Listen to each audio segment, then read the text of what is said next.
vote por Haddad, porque él es la continuidad de los proyectos del presidente Lula.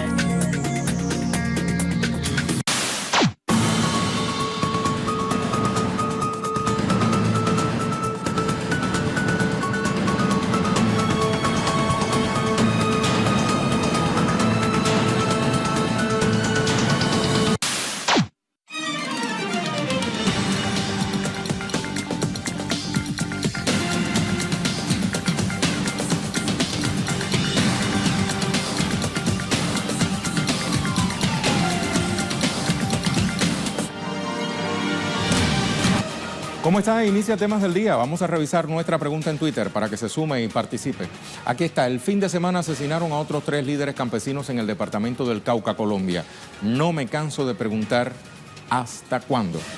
Opine. Brasil decidió en primera vuelta este domingo 7 de octubre. El derechista Jair Bolsonaro y el progresista Fernando Haddad van a segunda vuelta por la presidencia del gigante suramericano. ¿Cómo se llegó hasta este punto? ¿Qué marcó la primera vuelta de estos comicios tan polarizados? ¿Qué sucederá de ahora en más? Se lo contamos en nuestro primer tema del día. Acompáñenos. Vamos a disminuir el poder que tiene el Estado. Tendremos a lo máximo 15 ministerios en el primer año. Tendremos 50 empresas estatales y también vamos a continuar con mucha responsabilidad. Nosotros queremos unir a los demócratas de Brasil. Queremos unir a las personas que tienen atención a los más pobres de este país, tan desigual. Queremos un proyecto amplio para Brasil, profundamente democrático, pero que también busque de manera incansable la justicia social. Así se refirieron al electorado los candidatos o finalistas Fernando Haddad y Jair Bolsonaro. Pero, ¿qué se dice en las calles de Brasil un día después de estos comicios generales? Ignacio Lemus nos cuenta. Saludos, Nacho, cuéntanos.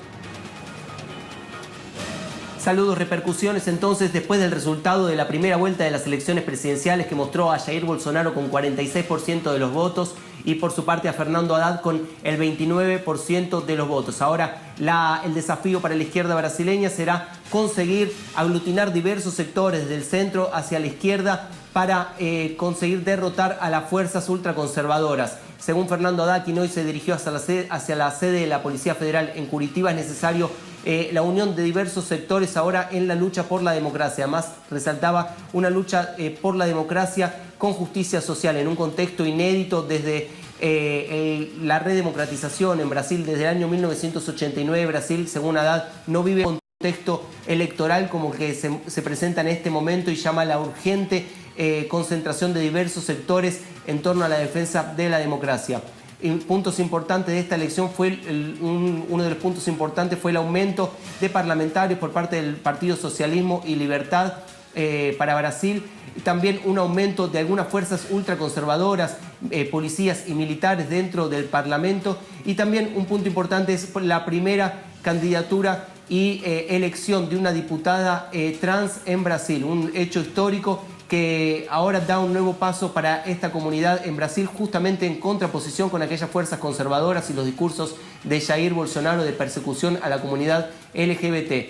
Un punto para lamentar también es lo que ocurrió ayer en el estado de Bahía, en la ciudad de Salvador, donde fue asesinado un maestro de capoeira, el maestro Moa de Catendé, una figura importante para la comunidad afrodescendiente y también para la cultura de Salvador en Bahía. Esta persona fue asesinada después de manifestar su voto a favor del PT por apoyadores de Jair Bolsonaro. Esto se suma también a un homicidio en la última semana contra un homosexual en Curitiba y a diferentes ataques fascistas en los últimos días también y en este último año. También ataques contra la caravana de Lula da Silva, el asesinato de Marielle Franco en Río de Janeiro. Entonces, con mucha preocupación por esta ola de ataques de fuerzas ultraconservadoras contra sectores opositores, también contra la comunidad afrodescendiente, LGBT y también contra los sectores de la población más vulnerables con este recenso de las fuerzas conservadoras. 28 de octubre,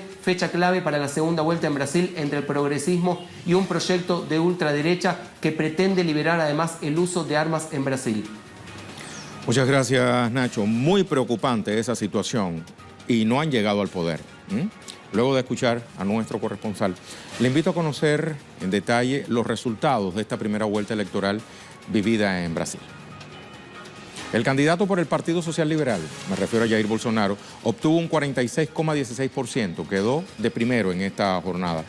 Le sigue el representante del Partido de los Trabajadores, como le decíamos, Fernando Haddad, que alcanzó el segundo lugar con un 29,09% del apoyo. El Tribunal Supremo de Elecciones compartió la información tras realizar el escrutinio del 98% de las urnas.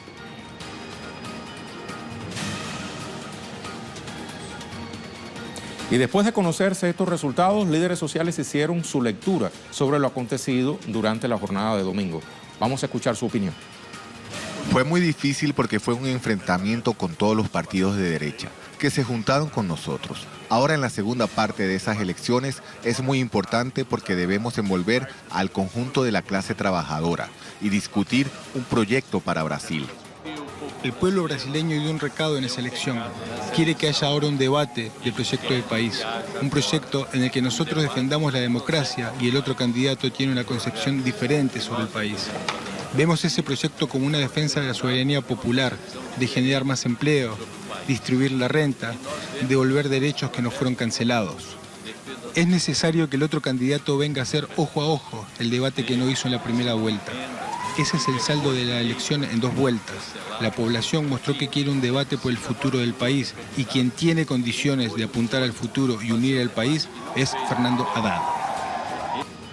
Igualmente, después de estos resultados, uno de los candidatos a la presidencia, en primera, Guilherme Boulos, representante del Partido Socialismo y Libertad, fijó posición frente a lo que sería el segundo turno, como le dicen en portugués, a lo que va a ocurrir el próximo 28 de octubre. A través de su cuenta oficial en Twitter, compartió lo siguiente: corrimos una campaña de cabeza alta, con la cabeza en alto, sembramos semillas para el futuro, agradecemos a todos los que depositaron sus sueños en la urna electoral.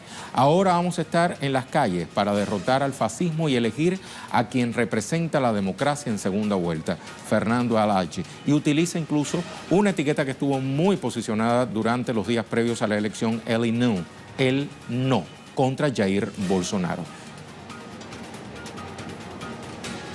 Importante destacar que tras haberse definido la segunda vuelta en Brasil, bueno, hay que conocer un poco más sobre quiénes son estos dos candidatos, Jair Bolsonaro y Fernando Haddad, quienes se van a disputar la presidencia del país el 28 de este mismo mes. En primer lugar, se posicionó, como le decíamos, el profesor de educación física ex militar Jair Bolsonaro, nacido en Campinas, interior del estado de São Paulo. Fue diputado federal por 27 años, pasó por 7 partidos y 5 mandatos. Sin embargo, tuvo apenas 2 proyectos de ley aprobados. El candidato disputa los comicios por la coalición Brasil arriba de todo, Dios por encima de todos. Bolsonaro es conocido por sus posiciones machistas, racistas, homófobas, también por estar implicado en un proceso en el que tuvo que pagar más de $2.000 a una diputada federal del Partido de los Trabajadores, por cierto, por decirle que no la violaba porque ella no lo merecía.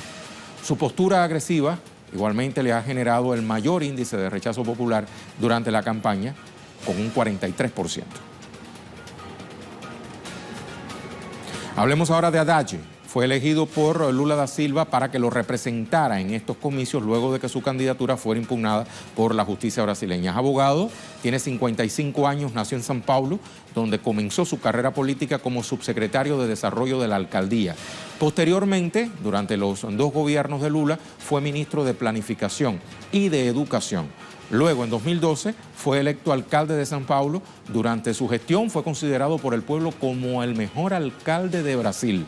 Cabe destacar que en los recientes comicios, Haddad fue el favorito en la región nordeste del país.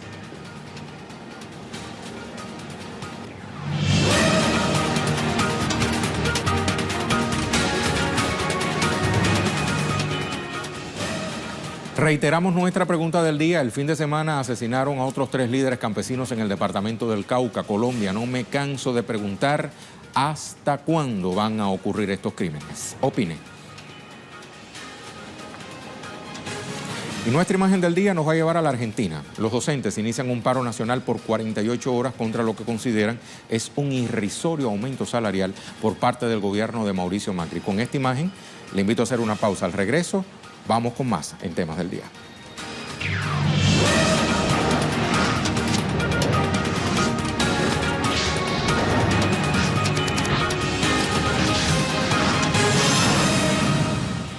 Nuestro segundo tema del día se genera en Colombia, donde continúan los ataques y asesinatos a líderes sociales y campesinos. El pasado fin de semana se registraron nuevas víctimas, específicamente en el departamento del Cauca. Ante los lamentables sucesos, las organizaciones campesinas le exigen al gobierno que cumpla con las garantías de seguridad firmadas en los acuerdos de paz de La Habana.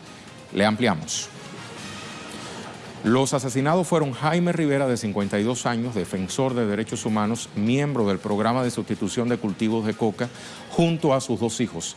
Rivera es la víctima más reciente de la extensa lista de 474 líderes sociales que han perdido la vida desde 2016 hasta el pasado 6 de octubre. Cabe destacar que desde la llegada del presidente Iván Duque al poder han muerto 27 líderes sociales y las denuncias de violencia han aumentado. La Coordinadora Nacional de Cultivadores de Coca, Amapola y Marihuana, COCAM, emitió un comunicado exigiéndole garantías al gobierno. La COCAM expresa: nuevamente al gobierno nacional le exigimos garantías para nuestros dirigentes. Exigimos implementación inmediata del Programa Nacional Integral para la Sustitución Voluntaria en todo el territorio nacional donde las comunidades han manifestado su voluntad. Además, pide convocar a un consejo asesor territorial para abordar la agenda departamental del PNIS y los derechos humanos de los líderes sociales que viven la destitución. El asesinato de Jaime Rivera y su familia se presentó días después de que se realizara una audiencia pública por la vida y el territorio del suroccidente, en el que denunciaron la situación de derechos humanos de los líderes sociales ante un grupo de congresistas, agrega la COCAM. Revisemos cifras del conflicto en Colombia y los hechos recientes en el departamento del Cauca. Estamos hablando del conflicto más antiguo del continente, el conflicto armado. Ha dejado unos 8 millones de víctimas, al menos 6,8 millones de desplazados. Solo en 2018 van 142 líderes sociales asesinados a causa de grupos paramilitares que se adentran en espacios que dejó las FARC-EP. El hecho más reciente, como le decíamos, es el de pasado sábado en la zona rural del municipio Bolívar, sur del departamento del Cauca. Varios hombres armados llegaron a la vivienda de Jaime Rivera, lo amarraron, lo torturaron y lo asesinaron junto a sus hijos, Jaime Reiniel y Jason Mauricio Rivera, de 20 y 23 años respectivamente.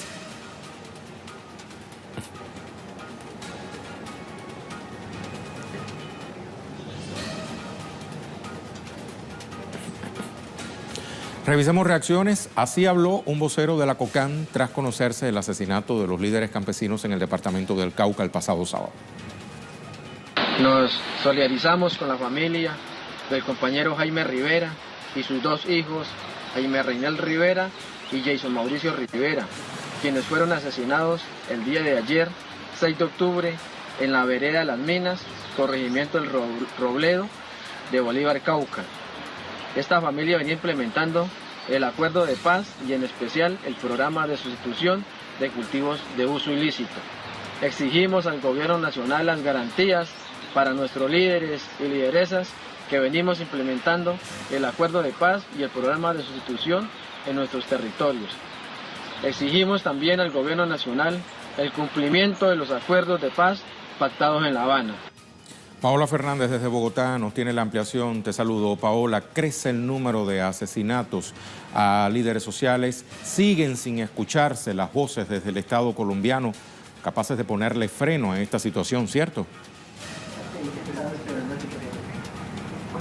Rey, así es, cordial saludo para usted y para todos los televidentes. Son 169 líderes asesinados en lo corrido del 2018, 27 solo desde que Iván Duque asumió la presidencia de Colombia y más de 300 líderes asesinados desde que se firmó el acuerdo de paz entre el gobierno y las FARC-EP. Esto alerta a las organizaciones sociales que siguen elevando un llamado, especialmente al gobierno nacional, para que haya garantías para estos líderes sociales en sus territorios. Pues como usted lo mencionaba, hubo una audiencia pública en el suroccidente colombiano, justamente donde estos 3 integrantes de la familia Rivera fueron asesinados. Ellos lideraban los procesos de sustitución de cultivos de uso ilícito en el departamento del Cauca, al suroccidente del país. Lo que se ha denunciado por parte justamente de esta organización COCAM es que allí están presentándose incursiones militares que están adelantando erradicación forzada de cultivos de uso ilícito. Esto pese a que estas comunidades se habían sumado a este proceso de sustitución de cultivos, pero de manera concertada. Lo que ha dicho la comunidad es que ellos están de acuerdo con esta sustitución de cultivos, pero que se haga con la comunidad, no de manera forzada como lo quiere hacer la fuerza pública, que además está llegando, cometiendo atropellos y violaciones de derechos humanos en esta zona. Pues bien, en medio de toda esta confrontación que se está presentando en el departamento del Cauca, fueron asesinados estos 3 integrantes de la familia Rivera. Lo que se denunció por parte de COCAM es que el padre, quien lideraba estos procesos de sustitución de cultivos de uso ilícito, fue amarrado y torturado. Justamente hoy se inició la Semana de la Indignación en Colombia. Se han sumado más de 50 organizaciones sociales, entre ellas organizaciones y comunidades indígenas, afrodescendientes, campesinas, defensores de derechos humanos, la comunidad estudiantil, la comunidad académica, entre otros, que estarán realizando plantones en las principales ciudades del país, pero también 2 grandes movilizaciones. Una de ellas el próximo 10 de octubre, donde todos los académicos y estudiantes de universidades e instituciones públicas saldrán a las calles para exigirle al gobierno que no baje el presupuesto de la educación y que no vulnere los derechos de los colombianos, pero también se sumarán a este llamado por la vida. Y el 12 de octubre también se realizará una movilización, la movilización de la indignación en Colombia. Indignación por lo que está ocurriendo en cuestión de derechos humanos, las violaciones de derechos humanos que se están presentando en el territorio y el asesinato sistemático de líderes sociales en Colombia, Rey. Muchas gracias por tu reporte, Paola. Hasta muy pronto. Paola Fernández, directamente desde Bogotá, Colombia, nuestra corresponsalía. Vamos a ver ahora otros temas que también son noticia este lunes. Para eso revisamos las cuentas Twitter de nuestros corresponsales.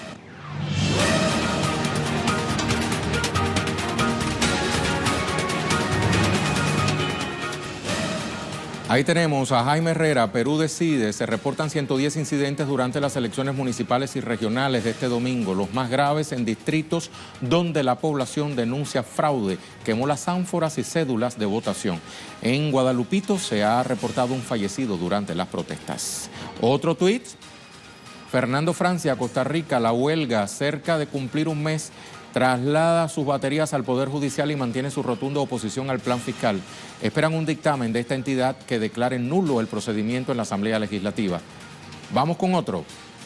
Hansel Oro, el Kremlin, Rusia y Turquía definieron las fronteras de la zona desmilitarizada en la provincia siria de Idlib. El próximo 15 de octubre se abrirá la llamada línea de contacto entre la oposición armada y las fuerzas gubernamentales. Seguimos. Alien Fernández, Cuba, le rinde homenaje a Ernesto Guevara en el aniversario 51 de su caída en combate. Niños y niñas reciben pañoletas que marca el ingreso a su organización de pioneros. Vamos con más. Rolando Segura. El Centro Nacional de Huracanes de Estados Unidos informó que Michael se convirtió en huracán al sur del extremo occidental de Cuba. Defensa Civil de la isla decreta alerta ciclónica para Pinar del Río y el municipio especial Isla de la Juventud, o sea, la zona más occidental del país. Vea la fotografía. Y ahí está incluso señalando el ojo del huracán Michael. Pues el punto más cercano, el Cabo de San Antonio, el extremo occidental del país. Avanzamos. Julie Torres, Venezuela avanza en el tercer lugar de los Juegos Olímpicos Buenos Aires 2018 y se mantiene como la mejor delegación de América Latina, los Juegos Olímpicos de la Juventud. Y ahí aparece entonces la actualización del medallero. Está en inglés, pero muy transparente, fácil de traducir al español. ¿Tenemos otro? Pues terminamos entonces con Julie Torres, este recorrido que hemos hecho por las cuentas Twitter de nuestros corresponsales. Ahora, al tema en desarrollo.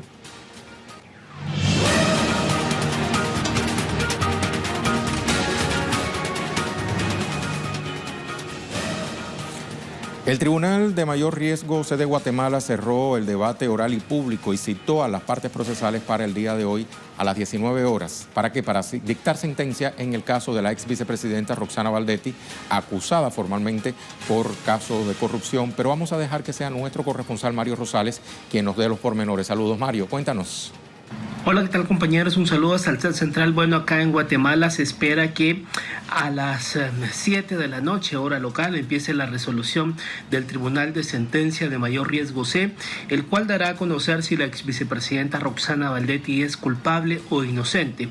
Se le está acusando de haberse apropiado, de haber malversado fondos del Estado por un monto de $2.6 millones. Esto por una supuesta fórmula que iba a ser utilizada para sanear las aguas del lago de Amatitlán, un lago sumamente contaminado acá en Guatemala.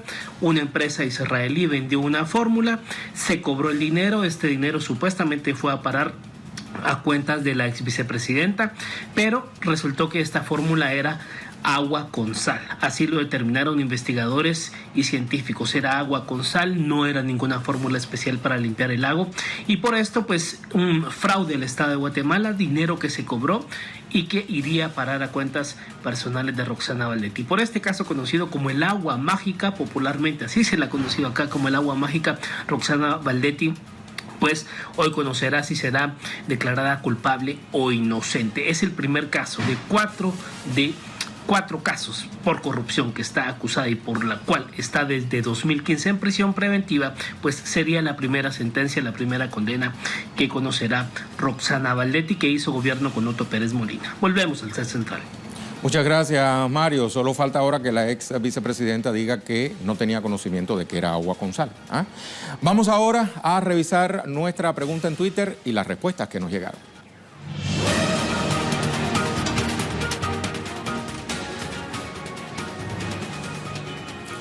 Vemos la pregunta primero. El fin de semana asesinaron a otros 3 líderes campesinos en el departamento del Cauca, Colombia. No me canso de preguntar ¿hasta cuándo? Vamos a revisar respuestas. La primera, la de Yaotl. Ahora con Iván Duque, un duque del paramilitarismo, habrá más asesinatos de activistas en Colombia. El mundo calla ante esa tragedia imparable. Ojalá que en La Haya sean contrademandados Duque, Santos, Uribe y Pastrana. Gracias, Yaotl. Otra respuesta, la de Miguel Bolaño, dice: como decía mi comandante Hugo Chávez, en Colombia gobierna una oligarquía sanguinaria, mafiosa, corrupta y lacaya del imperio, dispuesta a desaparecer a todo aquel que se interpone en su camino para mantener su linaje. Cuando saquemos a los violentos del poder, habrá paz en Colombia. Vea entonces ese GIF que utiliza Miguel. Avanzamos. Otra respuesta, Ariel Antonio: Colombia es una colonia de Estados Unidos. Tenemos una última respuesta, que es la de Guillermo. Dice Iván Duque: deben ser implementados y respetados los sistemas de la JEP, o sea, la Jurisdicción Especial para la Paz. Preguntas: ¿hasta cuándo? Te digo, el gobierno colombiano con Iván Duque a la cabeza debe respetar y hacer valer la ley. Hasta que eso no se cumpla, habrá homicidios allí. Gracias también a Guillermo. Lo dejamos entonces con el video web del día, producciones audiovisuales que puede conseguir compiladas en nuestra cuenta en Facebook. Hoy le mostramos la titulada Con Básquet, la salida de Chris Wamba. Este joven proveniente del Congo huyó de la violencia de su país de la mano del deporte, donde llegó a Grecia y, estando en un campo de refugiados, fue, por decirlo de alguna manera, fichado por un equipo de básquet profesional. Lo vamos a invitar entonces a que conozca un poco más sobre esta historia y con ella finalizamos nuestra emisión de Temas del Día.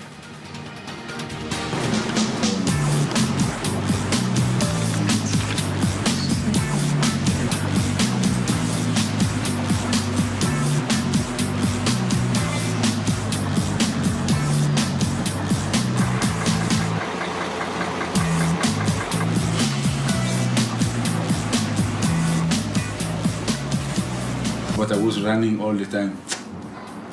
Nothing to do, I was only running. And when they give me permission, one card, you can go out and walk maybe in all the Lesbos. I start to go every day, run to one court, it was closed.